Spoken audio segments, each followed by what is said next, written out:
ప్రియాంక ఒకవైపు అమరావతికి సంబంధించి ఇన్నర్ రింగ్ రోడ్డు అలైన్మెంట్ కేసుకు సంబంధించి ఇప్పటికే ముందస్తు బెయిల్ కోరుతూ ఒకవైపు టీడీపీ అధినేత చంద్రబాబు నాయుడు ముందస్తు బెయిల్ కోరుతూ పిటిషన్ దాఖలు చేశారు. దానికి సంబంధించి ఇటు సిఐడి తరపున అడ్వకేట్ కావచ్చు, మరొక వైపు టీడీపీ అధినేత తరపున అడ్వకేట్ ఇద్దరు కూడా తమ వాదనలను లిఖితపూర్వకంగా అందజేశారు. అదొకటి. మరొక వైపు నారా లోకేష్ ఇప్పటికే అధికారులను బెదిరిస్తూ వ్యాఖ్యలు చేశారంటూ సిఐడి ఒకవైపు ఆరోపణలు చేస్తా ఉంది కదా. దీనికి సంబంధించి చూద్దాం. రాజధాని Amaravati inner ring road alignment రూపకల్పనలో అక్రమాలు జరిగాయని సిఐడి పెట్టిన కేసులో ముందస్తు బెయిల్ కోరుతూ మాజీ సీఎం చంద్రబాబు దాఖలు చేసిన పిటిషన్ పై ఆయన దర్యాప్తు సంస్థ తరపు న్యాయవాదులు హైకోర్టుకు లిఖితపూర్వకంగా వాదనలు సమర్పించారు. వీటితో పాటు సిఐడి టీడీపీ జాతీయ ప్రధాన కార్యదర్శి లోకేష్ పై ఆరోపణలు చేసింది.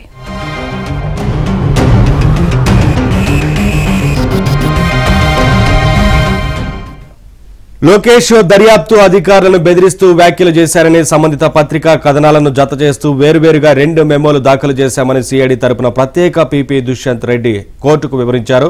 దీనిపై చంద్రబాబు తరపున న్యాయవాది ఎస్ ప్రణతి తీవ్ర అభ్యంతరం వ్యక్తం చేశారు.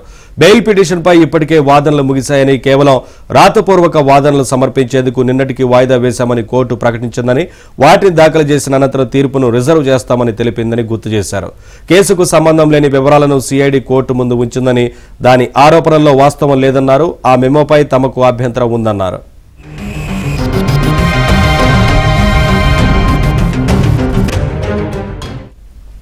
ఇక అభ్యంతరాలను ఇవాల్టిలోగా లిఖితపూర్వకంగా సమర్పించాలని న్యాయమూర్తి జస్టిస్ టి మల్లికార్జునరావు ఆదేశించారు. అవి సమర్పించాక ముందస్తు బెయిల్ పిటిషన్ పై తీర్పును రిజర్వ్ చేస్తామని ప్రకటించారు.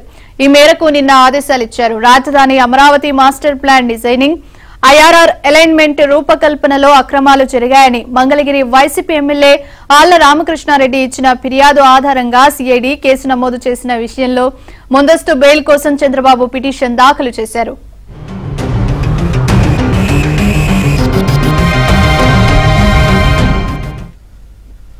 గత సోమవారం వాదనలు ముగియడంతో రాతపూర్వక వాదనలు సమర్పించేందుకు విచారణను న్యాయస్థానం నిన్నటికి వాయిదా వేసింది. వాదనలు సమర్పించిన అనంతరం తీర్పును రిజర్వ్ చేస్తామని ప్రకటించింది. ఈ నేపథ్యంలో నిన్న సిఐడి ఓ మెమో దాఖలు చేసింది. ఐఆర్ఆర్ కేసులో నిందితుడిగా ఉన్న చంద్రబాబు కుమారుడు లోకేష్ ఈ నెల 19న టీవీ ఛానళ్లకు ఇంటర్వ్యూ ఇచ్చారు. కేసులో సిఆర్పిసి సెక్షన్ 164 కింద వాంగ్మూలాలు ఇచ్చిన అధికారులను అందులో బెదిరించారు. దర్యాప్తుతో సంబంధం ఉన్న అధికారుల పేర్లను రెడ్ బుక్ లో నమోదు చేశామని, టీడీపీ అధికారంలోకి వచ్చాక ఉద్యోగం నుంచి తొలగిస్తామని లేదా జైలుకు పంపిస్తామని చెప్పారు.